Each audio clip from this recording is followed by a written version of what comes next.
Hello friends, स्वागत है मेरे यूट्यूब चैनल में। आज देखेंगे बिहार एसएससी स्पीडी समाज विज्ञान टेस्ट पेपर 85। क्वेश्चन नंबर 1, वनस्पति विज्ञान का जनक किसे कहते हैं? थियोफ्रेटस को। वनस्पति विज्ञान का जनक थियोफ्रेटस। पौधे का कौन सा भाग श्वसन कराता है? पत्ती। पौधे का कौन सा भाग श्वसन कराता है? पत्ती।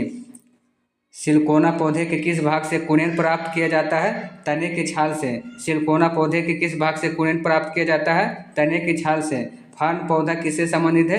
टेरिडोफाइटा से। फार्न पौधा किससे संबंधित है? टेरिडोफाइटा से। थार मरुस्थल की हरियाली बनती है किससे? मरुद्भिद से। थार मरुस्थल की हरियाली बनती है किससे? मरुद्भिद से।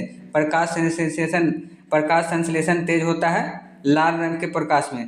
प्रकाश संश्लेषण तेज होता है लाल प्रकाश में। एक पेड़ की आयु का अनुमान लगाया जा सकता है तने के बने हुए वलयों को गिनकर। एक पेड़ की आयु का अनुमान लगाया जा सकता है तने के बने हुए वलयों को गिनकर। प्रकाश संश्लेषण के दौरान पैदा होने वाला ऑक्सीजन का स्रोत क्या है? जल। प्रकाश संश्लेषण के दौरान पैदा होने वाले ऑक्सीजन का स्रोत क्या है? जल। प्रकाश संश्लेषण में पौधे द्वारा कौन सी गैस उपयोग की जाती है? Carbon dioxide. प्रकाश संश्लेषण के दौरान पौधे द्वारा कौन सी गैस उपयोग की जाती है? Carbon dioxide.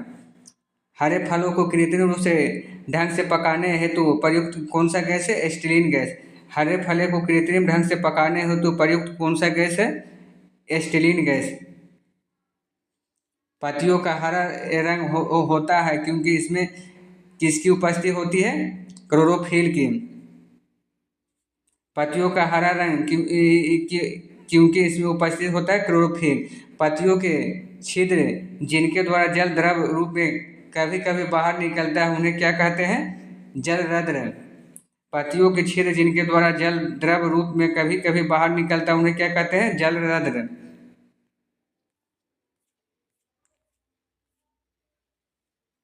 प्रकाश संश्लेषण के दौरान कौन सी गैस निकलती है? ऑक्सीजन। प्रकाश संश्लेषण के दौरान कौन सी गैस निकलती है? ऑक्सीजन। पौधे मुक्ता पोषण पाते हैं भूमि से। पौधे मुक्ता पोषण किससे पाते हैं? भूमि से। पौधे मुक्ता पोषण किससे पाते हैं? भूमि से।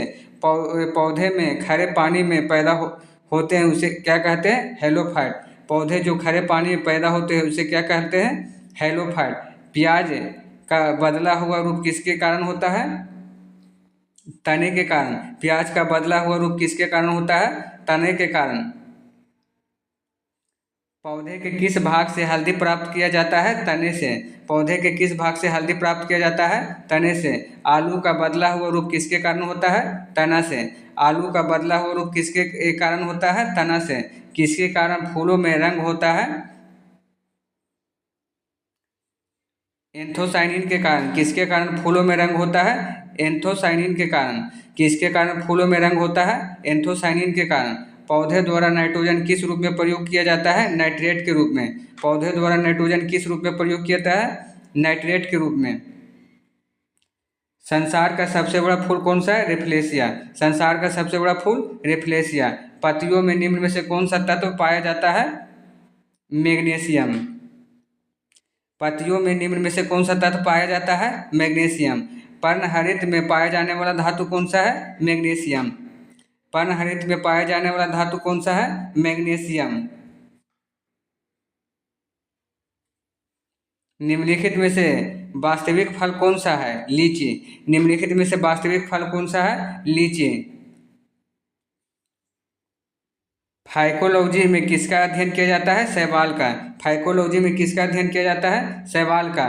फाइकोलॉजी में किसका अध्ययन किया जाता है? शैवाल का।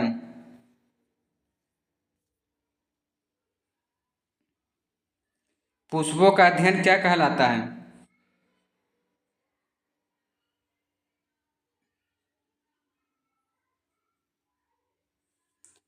पुष्पों का अध्ययन क्या कहलाता है? एंथ्रोलॉजी। पुष्पों का अध्ययन क्या कहलाता है? एंथ्रोलॉजी। पुष्पों का अध्ययन क्या कहलाता है? एंथ्रोलॉजी। फलों का अध्ययन क्या कहलाता है? पोमोलॉजी। फलों का अध्ययन क्या कहलाता है? पोमोलॉजी।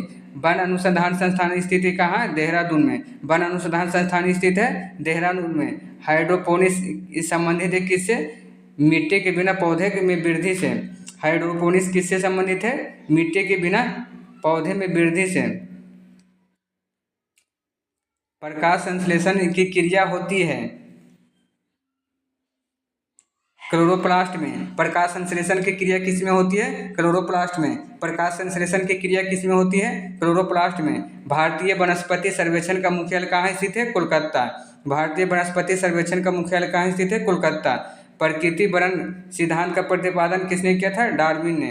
प्रकृति वरण सिद्धांत का प्रतिपादन किसने किया था? डार्विन ने। प्रकाश संश्लेषण होता है केवल दिन में। प्रकाश संश्लेषण होता है केवल दिन में। पौधों में वाष्पोत्सर्जन की क्रिया किस में होती है? पत्ती में। पौधे में वाष्पोत्सर्जन की क्रिया किस में होती है? पत्ती में। अफीम पौधे के किस भाग से प्राप्त होता है? फूल से। अफीम पौधे के किस भाग से प्राप्त होता है? फूल से। तारपीन का तेल किससे प्राप्त होता है? चीड़ के पेड़ से। तारपीन का तेल किससे प्राप्त होता है? चीड़ के पेड़ से। प्रोटीन का संश्लेषण सबसे अधिक स्रोत कौन सा है? सोयाबीन। प्रोटीन का सबसे अधिक स्रोत पाया जाता है किसमें? प्रोटीन में। सबसे लंबा जीवित वृक्ष कौन सा है? इकोलिप्टस। सबसे लंबा वृक्ष कौन सा है? सिकोया। सबसे लंबा जीवित वृक्ष कौन सा है? सिकोया। सबसे बड़ा बीजांड होता है किसका? साइकस का। सबसे बड़ा बीजांड किसका होता है? साइकस का। सबसे बड़ा बीजांड किसका होता है? साइकस का। वृक्षों के छालों पर उगने वाले कवक को क्या कहते हैं? कार्टिकोलस। वृक्षों के छालों पर उगने वाले कवक क्या कहलाते हैं? कार्टिकोलस। हेलो फ्रेंड, ऐसी वीडियो देखने के लिए हमारे चैनल को सब्सक्राइब और लाइक करें। मिलते हैं नेक्स्ट वीडियो के साथ। धन्यवाद।